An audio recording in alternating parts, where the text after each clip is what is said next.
What is going on, everyone, and welcome back to another Black Desert video. So today I want to answer one of the bigger questions I get a lot of, is showing the technical stuff on my account and just showing you like what I do differently that compared to, like, let's say people who aren't min-maxing various stuff wouldn't have. So just in general, like how my account is set up basically. And I thought this was a cool idea, but I'm not really sure how to go about doing it. But I made a list of things that I want to talk about that might be something you guys look into in the future. If you're like a beginner or you're just getting into the mid game, it's not really something to like worry about. But when you're trying to look into min-maxing things, I think this might be a cool idea. So number one would be probably talking about like what I would use differently with cosmetics and like the pay to win stuff, I guess you can say. So when you're grinding, and I guess this isn't super important for most people, but like if you're grinding in most spots, chances are you're just going to use whatever fairy pets and everything you have.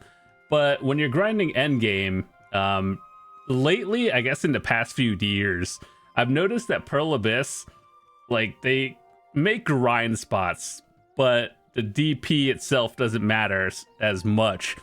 Like, ever since Adania came out, all the numbers you have to meet in all these spots are more just like the baseline to grind a spot. And the more DP or damage reduction I get, it doesn't really feel like it does much, and you still take as much damage and it's not as noticeable. So one thing I started doing was when I'm grinding at endgame spots like Zephyros or Star's End, you can still get bursted and like your health goes from 100 to 0.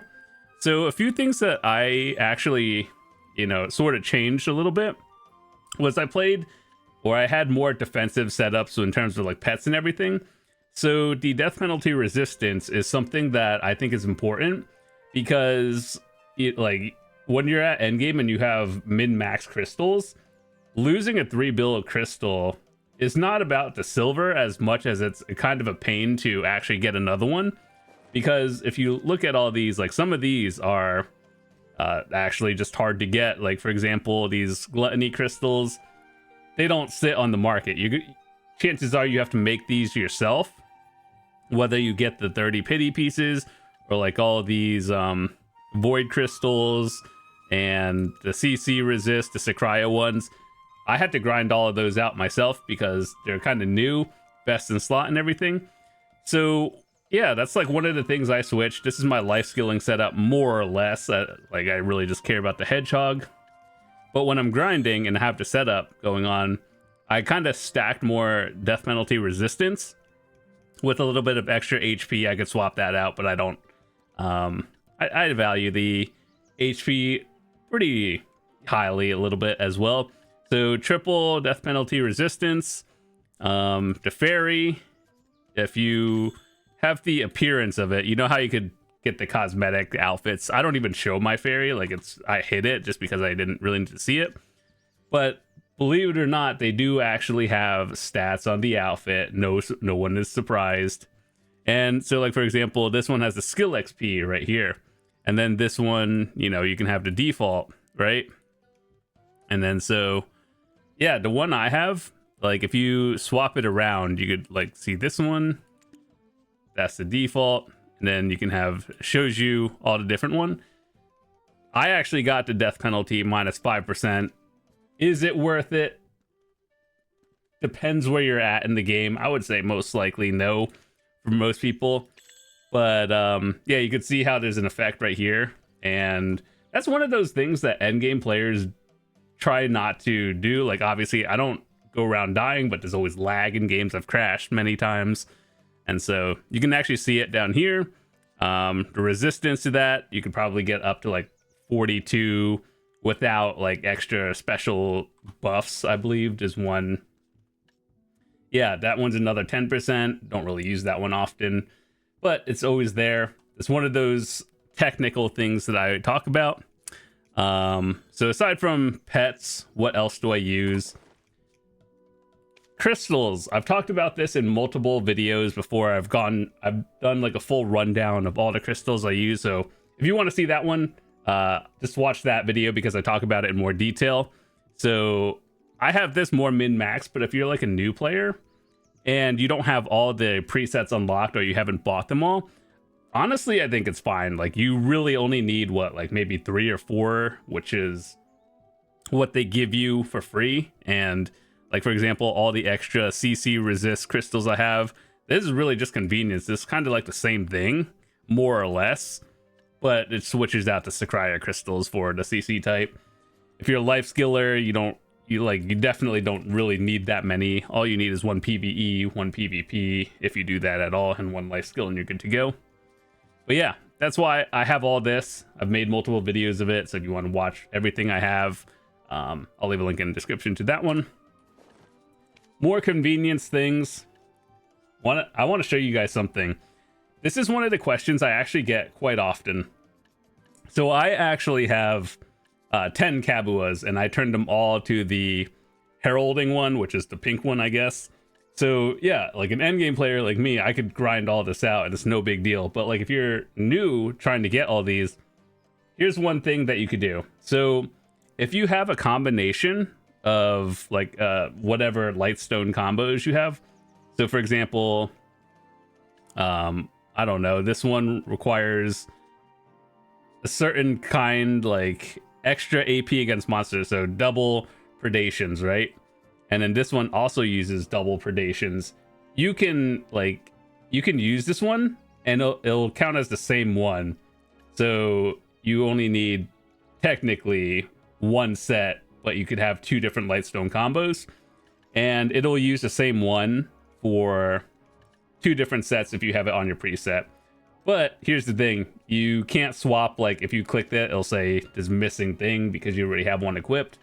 So yeah, it's one of those things where you're gonna have to, like, you could combine all the sets and have them work together, so you don't have to buy like 10 different sets if you don't want to.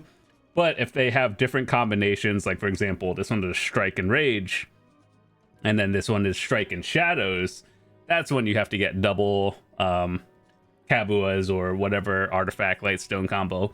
But if they're using the same things, they work in different sets, and you can set them on your preset together, just in case you didn't know. So it's a good idea, and I'd recommend doing that instead of spending another like 20 billion silver on something that you can just duplicate over. But yeah, aside from that, anything that's not the Kabua or the PvP artifacts, these are very cheap. You probably just found these like doing any sort of life skill. And or if you're not using all these, if you're a beginner, all of these are still pretty good, and it's no big deal. All right, so next thing I want to talk about, Reforge. I've talked about this before in other videos, but basically this is the same one I use. I know this is something that a lot of people will forget, and if you're not even at the sovereign weapon point, it's completely irrelevant because I don't think non-sovereigns can even use Reforges. But crit rate, crit damage, AP, Black Spirit recovery, and then back attack. I think all classes probably this is the go-to for everyone. But if you're trying a new spot out and you don't know like if you can survive it or not, and I know a lot of people ask me like, can I grind this spot with this AP? If you have no idea, you could always just try it out with the preset, and then put on like a all damage reduction setup on it to be a little bit tankier. I believe there's an HP one as well. To this day, I am not sure what like the ratio of damage reduction, like let's say 1 all damage reduction, how much in health would that equal? There's probably some formula, I just have no idea, but I'm pretty sure like all damage reduction scales higher than like HP, so I think that's worth a little bit more. And yeah, so PvPers, and then if you're grinding different ones, just have different setups. But yeah, this is something you want to play with, especially if you have no idea. Let's say you're a newer player, you're not at sovereign weapons yet, but you still do the land in the morning like bosses, right? make sure to put them all into like whatever Reforge stone thingy, and then just have them all, because you only really need like 3 of them. As far as I understand, like for every weapon, you have to use a separate, like they don't stack. So you can't use like 1 all AP for all 3 of them. So you need like 3 of them as far as I understand. So make sure to start getting these early. I'm pretty sure you can buy these on the market. I could just check that right now. Where are they? Magic.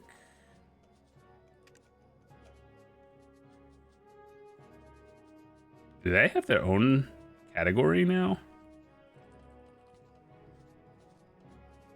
Yep, actually, yeah. So all DR sold out. I have a sneaking suspicion scaling all damage reduction is a lot higher than HP, so something to keep that in mind. But everything else you could probably just buy, and yeah, like if you put an order on this, you'll probably get it. Okay, so let's see what is next that I have a little bit differently and set up that most people should probably consider. If you're a new player and you're thinking about how do I grind with like whatever fairy I have, and let's say you like to play different characters, the important few things that I have that, like, you know, if you're free to play you probably won't, is probably, I think free to play has 4 slots total for family inventory without having to spend more.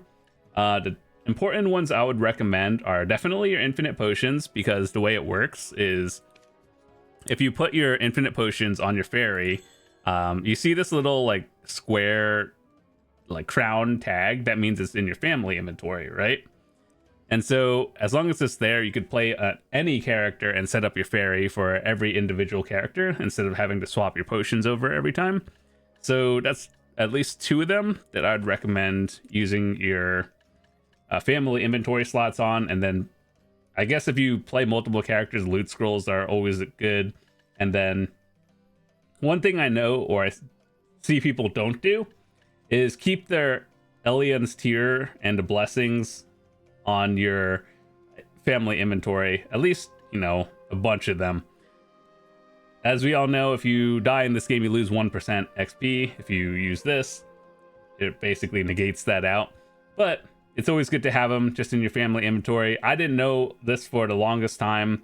Well, I guess I knew this for a few years now, but I was always wondering, if you die and you don't have it in your, like your pearl inventory, like here, for example, will it still use it from your family inventory? But the answer is yes, it does. And so it's good to have a bunch of them here, just in case you're like playing on a new character and you don't have them. You just don't have to think about it.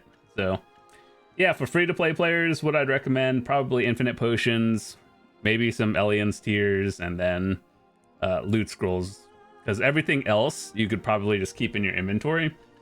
So the way I have my fairy set up for each of them, these 2 are different grind spots. I guess depends what you're grinding and what you have. Third one is life skill. I don't really talk about this one as much because most people really just want to see like PvE stuff in general. But for life skilling, you have your food set up, have your draft. If you have a perfume, you can use that one. Fun fact, you can actually buy these scrolls now. I think they added that probably around 6 months ago to a year, where you can buy body, like the villa scrolls and everything from your tent. And then they made it so you could purchase them from your scrolls. So for all the people who don't have to pay to win tent, you could just stock up, let's say buy like 1,000 of them, and having the tent is less important, but it's still good to have. So yeah, the life skill one as well, and then all your extra buffs that also go in your family inventory. This works too if you have the good continuous care buff going on. So yeah, believe it or not, a lot of these stuff, if you put it in your family inventory, you could just use them from there. But if you only play like one character and you have them in your inventory, it's not really a big deal either way. So just one of those things where, you know, people don't really consider. So another thing that people also don't really know is the quick keys or quick hotkey settings. Now, you ever have that moment where you're trying to place your tent down and just like, oh, you can't install it on an inclined area. That's crazy how most people are spending like up to $50 just to get that message. That's to this day, I still hope that gets fixed one day. But a lot of the important things that people have is like turn on your Agris and turn it off without having to press the button over here. You can actually hotkey them. You know what's funny? I've given feedback about this a while ago. You would think that your quick hotkey settings, it should go in your settings right here somewhere, right? No, it's a different setting, and that's why new players don't understand. So it's like, why is it two different settings in your menu? So like action, UI, it should go literally somewhere in here. But this is another thing for the technical stuff when you're grinding, swapping pets out and everything. So yeah, that's basically like all the important ones for this one. I would say if there's anything important you should probably set up, probably your Agris, because if you're grinding, to make sure you're not overcapping. Campsite, that one's a pretty big one. And then to remove your campsite, make sure to set that up. And then I guess everything else is personal preference. With the crystal one, here's what I would recommend. All in one preset, you could set up 5 different ones. I don't think you pay for anything, you just get 5 for free. As far as I know, I didn't spend any money on that one. But have like 1 PvE, 1 PvP, or maybe 1 or 2 life skills, and then just next one for whatever. So yeah, you could swap between all this, and even like the most important thing is it being like you can swap to Awakening or Succession without having to do all that, like having to click the button and resetting. But also you could change your skill add-ons as well, and like the skill preset and crystals and everything. So I don't see a lot of people using it. I still think the all-in-one could use a lot of work. Like there's a few things I wish they would add. For example, like here, they should have another setting. Have a checkbox right here. Do you want to use your Vel's Heart when you hit that apply button? And then it just turns out like it auto checks your Vel's Heart. And then there's like another thing would be, do you want to turn your pets on agile instead of having to manually press these every single time? So those are some of the small technical things that I wish they would add with the all-in-one, but I mean, it's still usable right now. Instead of just taking out your pet, set it to agile, like have a little checkbox right here, like 3 checkboxes, like green, yellow, and red. And what that would symbolize is like green, yellow, red. And then that would be so much better for the UI, make the UX as nice as well. But yeah, that was some of the things I wanted to talk about. If you have any questions on anything else that's like technical on your account, like where do you place your farms or something, you could watch the other videos I have, and those are more in detailed. But I just wanted to answer one of those questions where people are like, oh, what kind of technical stuff do you have different on your account that you like other people don't have? I think the most important one for me as an endgame player would probably be the pets. If you're free to play, it doesn't really matter. Just use whatever you get, and then I think it's ultimately fine. But if you're trying to min-max for like endgame spots, you'll know that like DP, it feels like it doesn't really matter. So yeah, this is what I have. This is what I would set up. So yeah, that's what I have overall, the same, and showed you all the crystals, lightstones, some extra tips for your artifacts. This one will save you silver if you have a different few combinations of things you want to use. But yeah, I think that's about it. So with that said, just wanted to say thanks so much for watching. If I think of more stuff, I'll make a part 2. Always interesting to see how other people have their accounts set up and things that they use that might be different from others. And yeah, so I'll see you guys tomorrow. Have a fantastic day. Peace.